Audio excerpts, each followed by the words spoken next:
الحمدللہ رب العالمین نحمدہ حمدا کثیرا کثیرا کثیرا والصلاة والسلام علی رسولہ الکریم اما بعد فاعوذ باللہ من الشیطان الرجیم بسم اللہ الرحمن الرحیم فبأي آلاء ربكما تكذبان صدق اللہ العظیم وجاء فی الحدیث قال رسول اللہ صلی اللہ علیہ وسلم من ذکرت عنده فلم يصلي علی فلا دین له وقال فی مقام آخر البخیل کلا بخیل من ذکرت عنده فلم يصلي علی وقد صدقت یا رسول اللہ صلی اللہ علیہ وسلم۔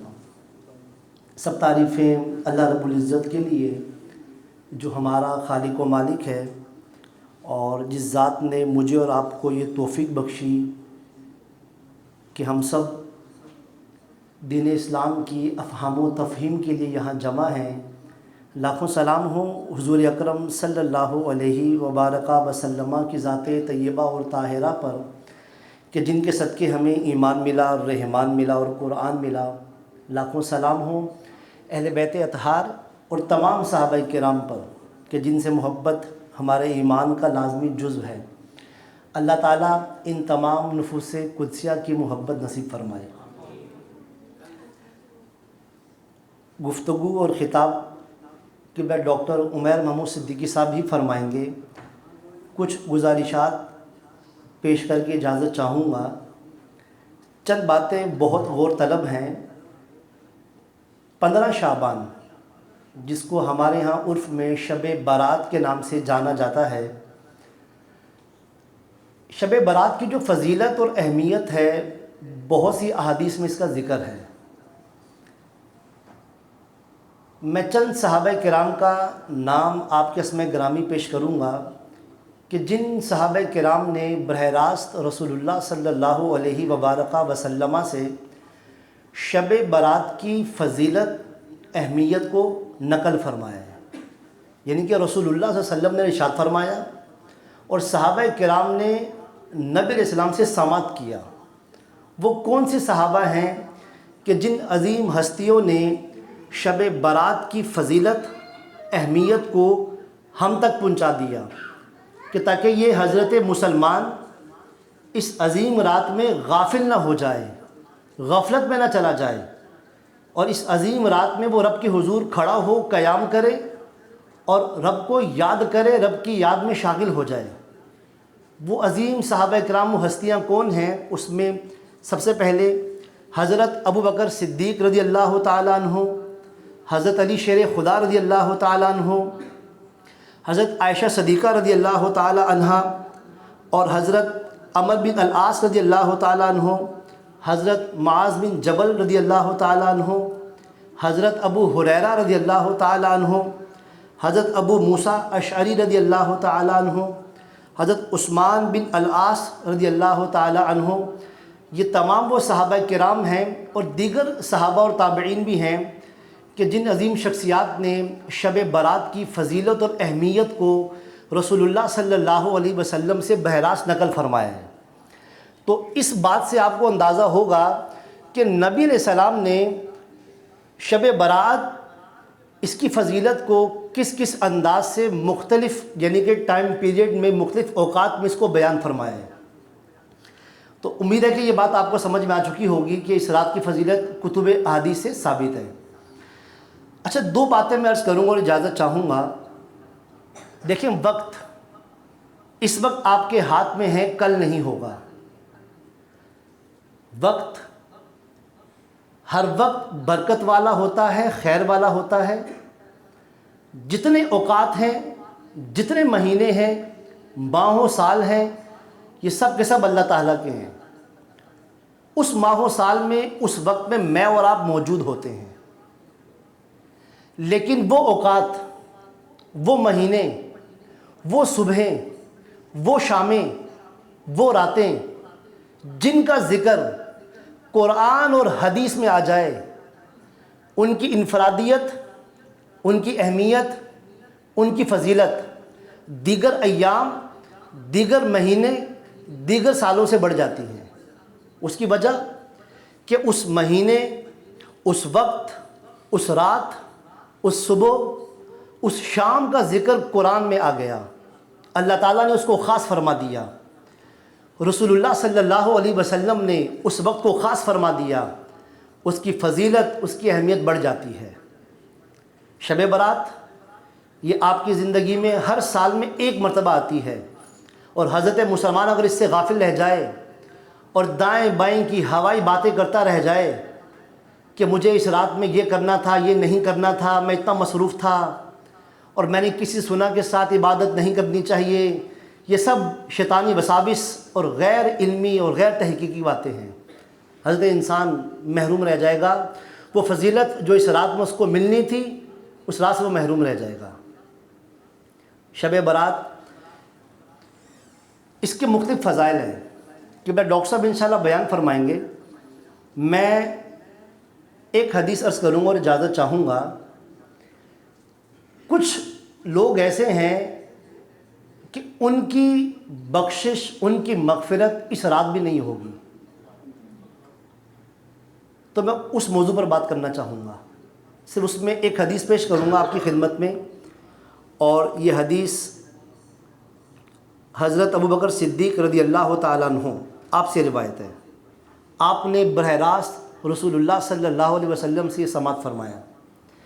آپ فرماتے ہیں کہ اللہ کے نبی صلی اللہ علیہ وسلم نے ارشاد فرمایا، اذا کان لیلۃ النصف من شعبان، جب ماہ شعبان کی 15ویں رات آ جاتی ہے تو میرے آقا نے فرمایا کہ ینزل اللہ تبارک و تعالی الی السماء الدنیا، کہ اللہ تعالیٰ آسمان دنیا پر جلوہ فروز ہوتا ہے 15 شعبان کی رات کو، اللہ تعالیٰ آسمان دنیا پر جلوہ فروز ہوتا ہے، اور فرمایا کہ فیغفر لعبادہ، اور اللہ تعالیٰ اپنے بندوں کی مغفرت فرما دیتا ہے۔ لیکن یہاں پر ساتھ میں مزید فرمایا 2 لوگ ایسے ہیں جن کی بخشش اور مغفرت اس رات بھی نہیں ہوتی۔ حدیث سنانے کا مقصد یہ ہے کہ میں اور آپ ان 2 لوگوں کی فہرست میں نہ آ جائیں، اس سے دور رہیں، تاکہ اتنی عظیم رات امت مسلمہ مشرق میں ہو یا مغرب میں، شمال میں ہو یا جنوب میں، امریکہ میں ہو یا پاکستان میں، انڈیا میں ہو یا جرمنی میں، الغرض جہاں جہاں مسلمان آباد ہیں اس رات عبادت کریں گے، دعائیں کریں گے، سجدہ ریز ہوں گے، لیکن اگر کوئی اس سے محروم رہ جائے، اس فہرست میں کوئی شامل ہو جائے جو اس عظیم رات میں محروم ہو گیا، تو کہیں اس میں ہم تو نہیں ہیں، ہمیں اس پہ غور و فکر کرنا ہے۔ دیکھیں اسلام کے مختلف پہلو ہیں، اس کو سمجھیں، اس کو جانیں۔ اس حدیث میں اسلام کے 2 پہلو بیان فرمائے گئے ہیں، اور ان دونوں کا مقصد ایک ہے۔ یہ بہت گہری بات آپ سے میں کہہ رہا ہوں۔ یہ جو حدیث میں آپ کی خدمت میں پیش کروں گا آپ نے سنی ہوگی، لیکن ان احادیث کا مقصد کیا ہے، اس کے پیچھے اسلام کا ایک بڑا مقصد کیا ہے۔ دیکھیں اسلام کی بہت سی تعلیمات ہیں، لیکن اس حدیث میں جو 2 باتیں رسول اللہ صلی اللہ علیہ وبارک وسلم نے بیان فرمائی ہیں، اس کے پیچھے ایک بہت بڑا مقصد موجود ہے، اور مقصد اس حدیث میں ہے۔ رسول اللہ صلی اللہ علیہ وسلم نے فرمایا جو مشرک ہے، جو شرک کرتا ہے، شرک کی مختلف کیفیات ہیں، اگر میں اور آپ توکل علی اللہ سے دور ہیں تو ہم بہت خطرے میں ہیں، یاد رکھیے گا۔ میرا اور آپ کا توکل اگر تعلقات پر ہے، میں اور آپ اگر تعلقات پہ توکل کرتے ہیں، میں اور آپ اگر مال و دولت پہ توکل کرتے ہیں، میں اور آپ اگر صرف شخصیات پہ توکل کرتے ہیں، مخلوقات پہ توکل کرتے ہیں، خالق کو بھول جاتے ہیں، تو یاد رکھیں ہم بہت خطرے میں ہیں۔ اس خطرے سے اپنے آپ کو نکالنا ہوگا۔ ہر کیفیت میں ذات باری تعالیٰ پر توکل کرنا ہوگا۔ اگر ایسا نہیں ہے تو ہماری سوچ، ہماری فکر جو ہے وہ بہت ہی خطرناک سچویشن میں ہے۔ اللہ کی ذات پہ توکل کرنا ہے۔ حضور اکرم صلی اللہ علیہ وبارک وسلم آپ نے ساری زندگی اللہ کی ذات پہ توکل فرمایا۔ قریش، جیوز، یہودی، کرسچن، عیسائی رسول اللہ صلی اللہ علیہ وسلم سے پوچھتے تھے کہ آپ اپنے رب کے بارے میں فرمائیں، ارشاد فرمائیں کہ آپ کا رب کیسا ہے۔ تو رسول اللہ صلی اللہ علیہ وسلم خاموشی اختیار فرماتے تھے اور صرف اللہ تعالیٰ کے فیصلے، اللہ تعالیٰ کی وحی قرآن کا انتظار فرماتے تھے کہ جب اللہ تعالیٰ مجھے آگاہ فرمائے گا، جب اللہ حکم فرمائے گا تو پھر میں اس چیز کو سب کے سامنے بیان فرماؤں گا۔ نجران کے عیسائی اور یہودیوں نے رسول اللہ صلی اللہ علیہ وسلم سے پوچھا کہ آپ اپنے خدا کے بارے میں فرمائیں، تو رسول اللہ صلی اللہ علیہ وسلم 3 دن خاموش رہے، آپ نے اس کا جواب نہیں فرمایا۔ اور پھر اللہ تعالیٰ نے سورہ اخلاص کو نازل فرمایا کہ نبی اب ان سب سے کہہ دو قل هو اللہ احد، اے نبی کہہ دو کہ وہ خدا ایک ہے، اللہ الصمد، ان سب سے کہہ دو کہ جو اللہ ہے وہ الصمد ہے، اللہ از ایبسولوٹ، اللہ تعالیٰ کسی کا محتاج نہیں ہے، اللہ بے نیاز ہے، مخلوق محتاج ہے، میں آپ کا محتاج ہوں، آپ میرے محتاج ہیں۔ ہر شخص کسی نہ کسی حیثیت میں کسی کا محتاج ہے، صرف اللہ کی وہ ذات ہے جو بے نیاز ہے۔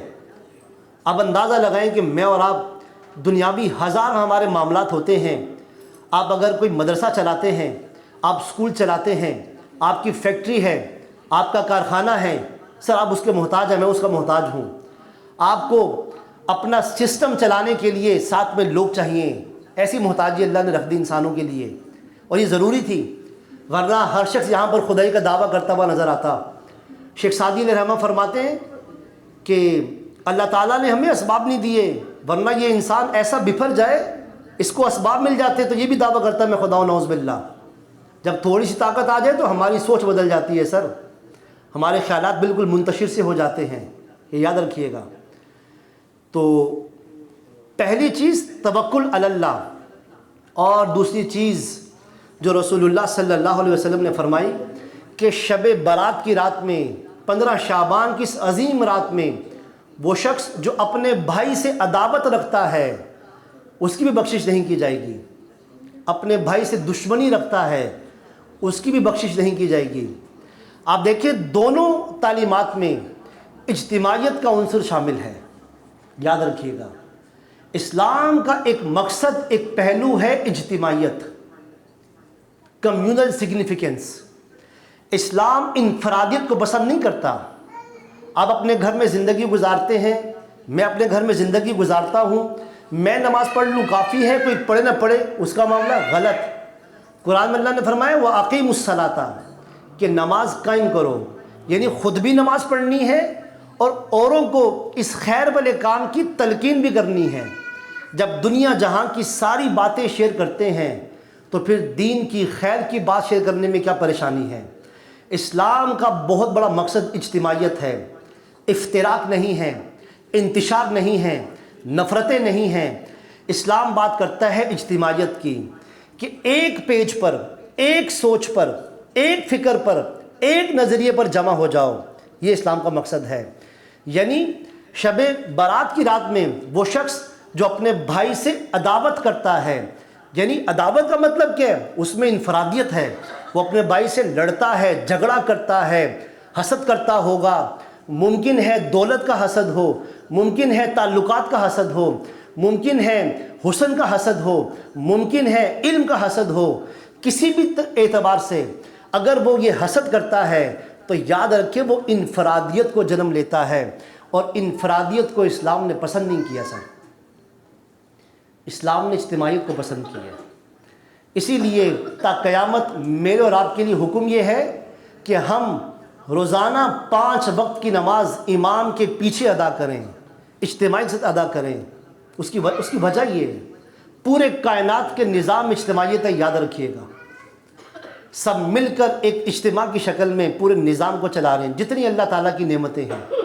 تو اپنے اندر انفرادیت نہیں، اجتماعیت کو پیدا کریں۔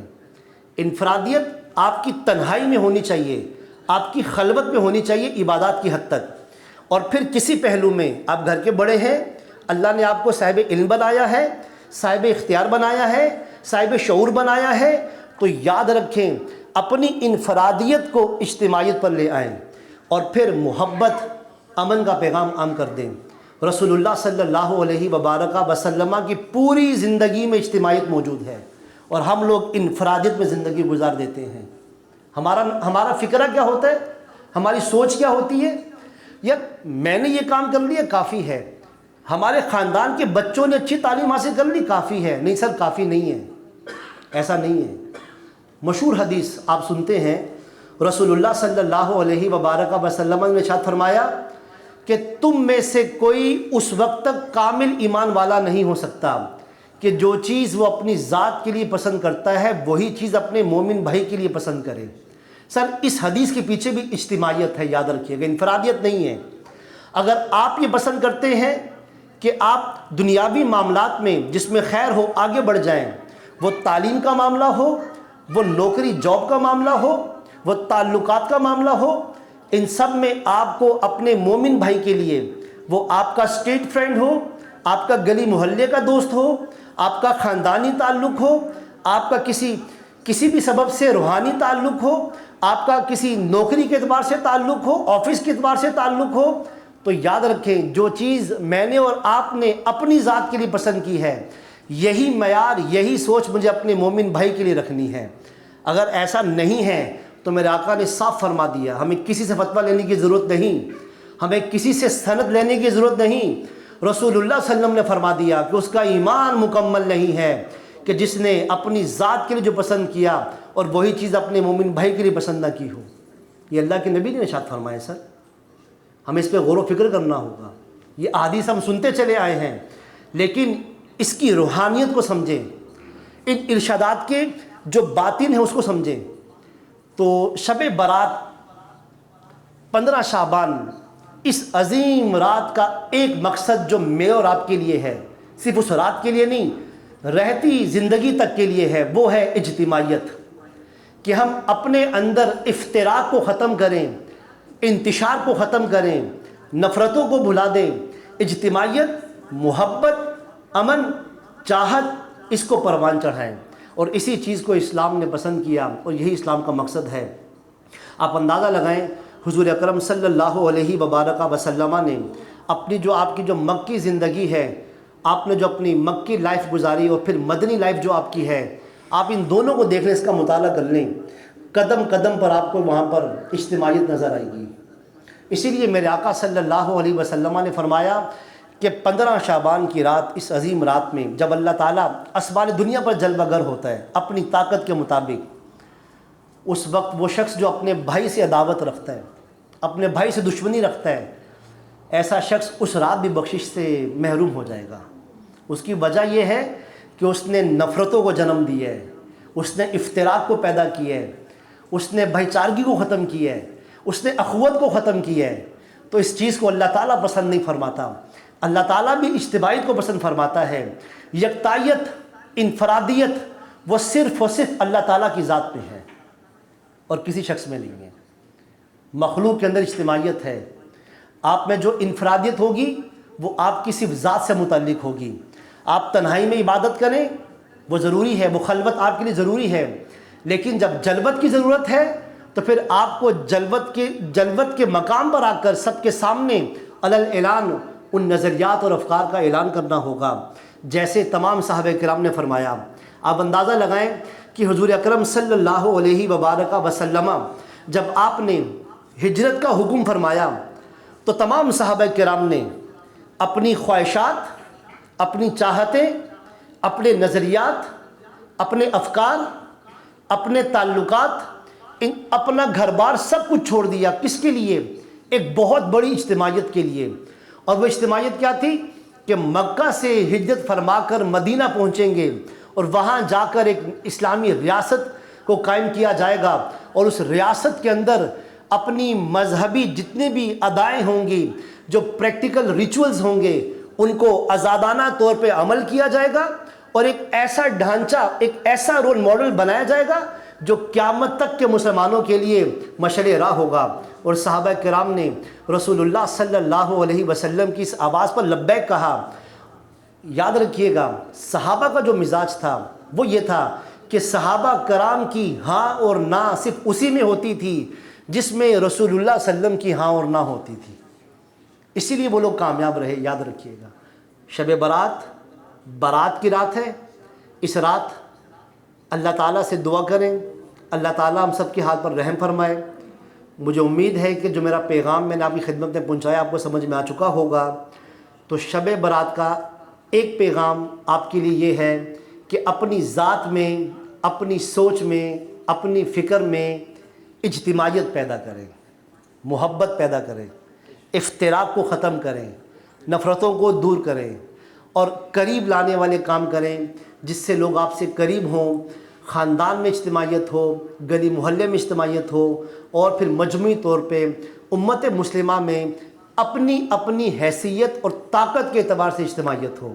میرے اور آپ سے اللہ سے جو سوال کرے گا وہ میرے اور آپ کے اختیار کے مطابق اللہ سوال کرے گا۔ جو میں اور آپ آسانی سے کر سکتے ہیں، جو میں اور آپ اپنے اختیار میں رہتے ہوئے اجتماعیت کو جنم دے سکتے ہیں، پروان چڑھا سکتے ہیں، ہم سے اسی کا سوال ہوگا۔ اللہ تعالیٰ سے دعا ہے وہ پاک ذات ہمیں ان تمام نصیحتوں پر عمل کرنے کی توفیق عطا فرمائے۔